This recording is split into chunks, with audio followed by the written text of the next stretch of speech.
नमस्कार मित्रांनो, पुन्हा एकदा तुमचं स्वागत आहे इन्फो मराठी 24 या यूट्यूब चॅनलवर। मित्रांनो, आज एक EPS 95 पेन्शन योजनेबाबत खूप महत्त्वाची बातमी घेऊन आलेलो आहे। बातमी आहे EPS 95 पेन्शन योजनेबाबत सर्वोच्च न्यायालयाचा निर्णय आणि सरकारची भूमिका स्पष्ट।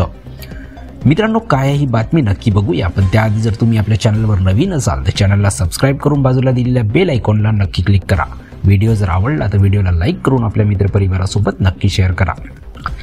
मित्रांनो, कर्मचारी पेन्शन योजना 1995 अंतर्गत पेन्शनधारकाचे प्रश्न सतत चर्चेत असतात।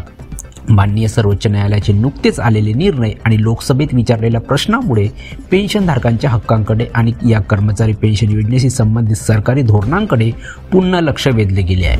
तुम्हाला माहिती असेल की सर्वोच्च न्यायालयाने 4 नोव्हेंबर 2022 रोजी दिलेल्या निर्णयात कर्मचारी निवृत्ती वेतन योजना 1995 निवृत्ती वेतनधारकांना पगाराच्या वरच्या मर्यादेवर पेन्शनची गणना करण्याचा अधिकार दिला होता। या अंतर्गत पेन्शन मोजण्यासाठी शेवटच्या पगाराच्या आधारे पेन्शन निश्चित करायची होती। श्री विजय बघेल यांनी सरकारला प्रश्न विचारला की कर्मचारी भविष्य निर्वाह निधी संघटना म्हणजेच EPFO माननीय सर्वोच्च न्यायालयाच्या 4 नोव्हेंबर 2022च्या आदेशाची अंमलबजावणी करत आहे की नाही हे सांगण्यास कामगार आणि रोजगार मंत्री खुश होतील का, ज्यामध्ये EPS 95 पेन्शन योजनेची गणना करण्यासाठी 15,000 रुपयाची वेतन मर्यादा रद्द करण्यात आली।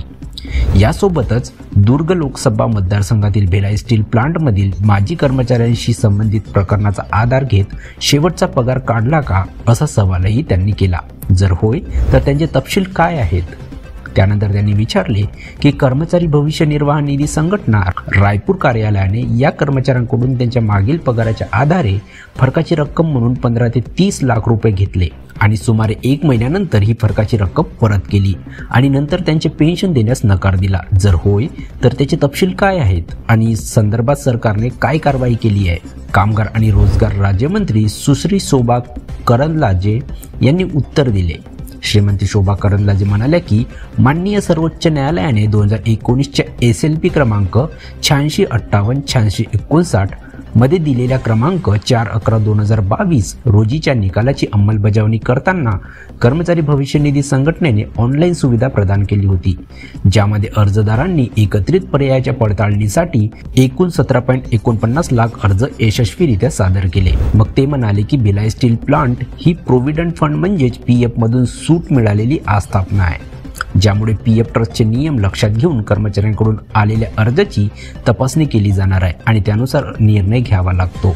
शोभा करंदलाजे पुढे म्हणाल्या की अर्जदारांकडून प्राप्त झालेली सर्व चुकीची रक्कम कर्मचारी भविष्य निर्वाह निधी संघटना क्षेत्रीय कार्यालय रायपूर यांनी व्याजासह परत केली आहे। अर्जदार भिलाई स्टील प्लांटच्या PF ट्रस्टचे सदस्य होते, जिथे वेतन मर्यादेपेक्षा निवृत्ती वेतन निधीमध्ये योगदान देण्याची परवानगी नव्हती। त्यानुसार पेन्शन फंडातील सदस्यांचे योगदान वेतन मर्यादेपर्यंत मर्यादित होते।